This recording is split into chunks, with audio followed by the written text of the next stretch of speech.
le système piston-bielle manivelle. Alors voici les composants. Le piston en bleu qui peut se déplacer avec un mouvement alternatif. En rouge, la manivelle qui se déplace avec un mouvement de rotation. Et en jaune, la bielle qui transmet le mouvement du piston à la manivelle. Donc ces éléments-là vont vous aider à compléter la nomenclature. Il restera un élément qui s'appelle le maneton. Je vais vous laisser trouver lequel c'est sur ce schéma. Dans le tableau suivant, on vous demande de trouver quelle pièce maintient la pièce qui est mentionnée dans la ligne du tableau et quel est le mouvement de cette pièce par rapport à l'autre.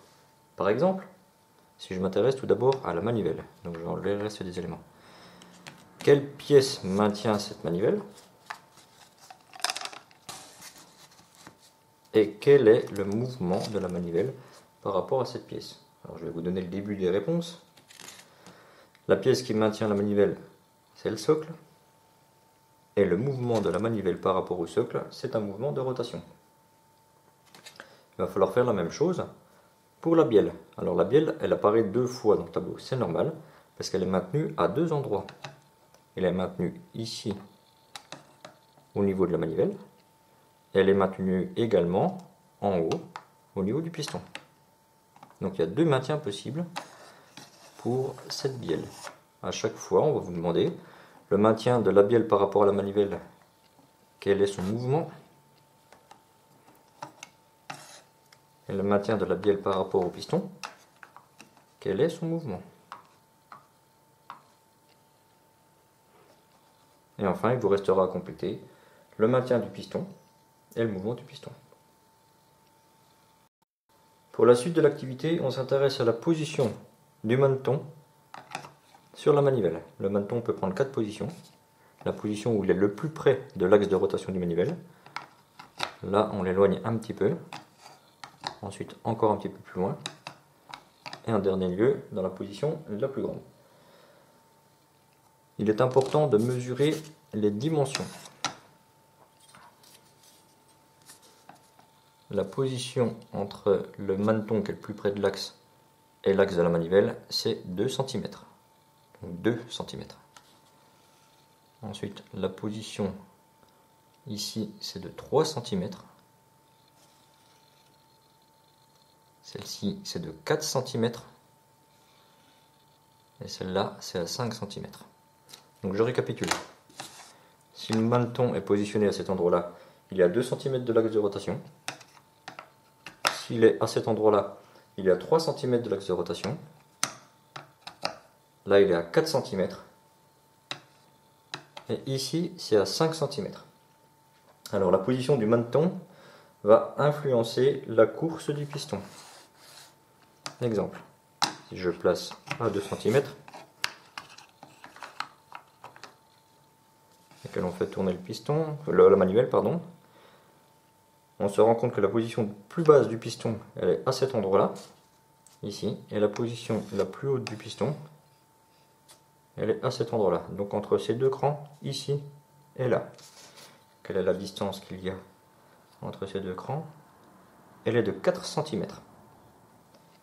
Donc, quand je mets le maneton à cette position-là, le piston a une course de 4 cm. Alors les termes qu'on utilise, quand le piston il est au plus bas, on appelle ça le point mort bas. Et quand le piston il est au plus haut, on appelle ça le point mort haut. C'est les deux positions extrêmes du piston. Maintenant, voyons voir.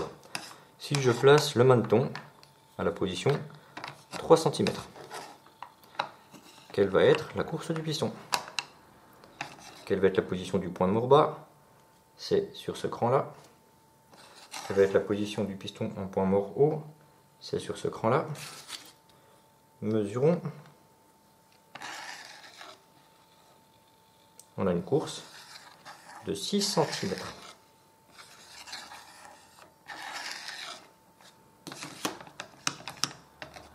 On positionne le maneton sur le troisième trou. Donc là, on est à 4 cm de l'axe de la manivelle.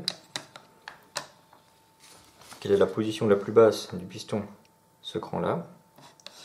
quelle est la position la plus haute du piston, le point mort haut, c'est ce cran-là. Quelle est donc la course du piston? Mesurons. Elle est de 8 cm. Entre le point mort haut et le point mort bas, j'ai 8 cm. Dernière position du maneton à 5 cm de l'axe. Quelle va être la course de notre piston? Je vais positionner à cet endroit-là. On se rend compte que le piston, cette fois-ci, il a une course qui est beaucoup plus grande. Je vais donc avoir le point mort bas qui sera situé à cet endroit-là, le point mort haut à cet endroit-là, et si on mesure bien, la course du piston est de 10 cm. Y a-t-il un lien entre la position du maneton et la course du piston? Un petit indice, le diamètre c'est 2 fois le rayon. Je vous laisse trouver. Alors, je vais faire maintenant tourner la manivelle en continu. Quel est le mouvement du piston? Plus précisément, quelle est la nature du mouvement? Alors, quand je fais ce montage-là, on dit que le système est avec la manivelle qui est en moteur et le piston qui est en récepteur. C'est-à-dire, je fais le mouvement d'entrée sur la manivelle et en sortie, j'observe le mouvement du piston.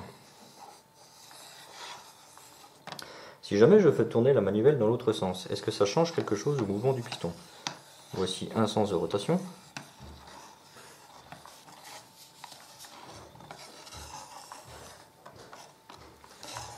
Et voici l'autre sens de rotation.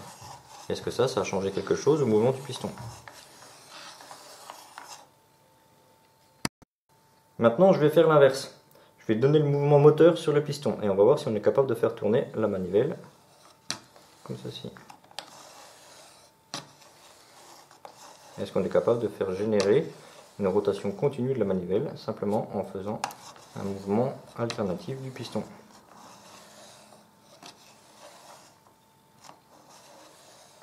Donc dans ce cas-là, on dit que le piston est moteur, c'est là où j'initie le mouvement, et la manivelle est réceptrice du mouvement. Donc mouvement d'entrée sur le piston, mouvement de sortie sur la manivelle. Ça, c'est un système mécanique qui est extrêmement souvent employé. Dans les voitures de vos parents, par exemple.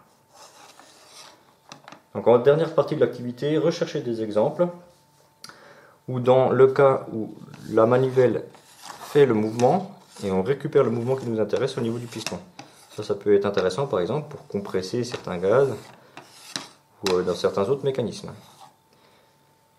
Et enfin, d'autres mécanismes dans lesquels c'est le piston qui est moteur et on récupère le mouvement de rotation sur la manivelle. Donc ça, des exemples comme ça, vous allez en trouver assez régulièrement.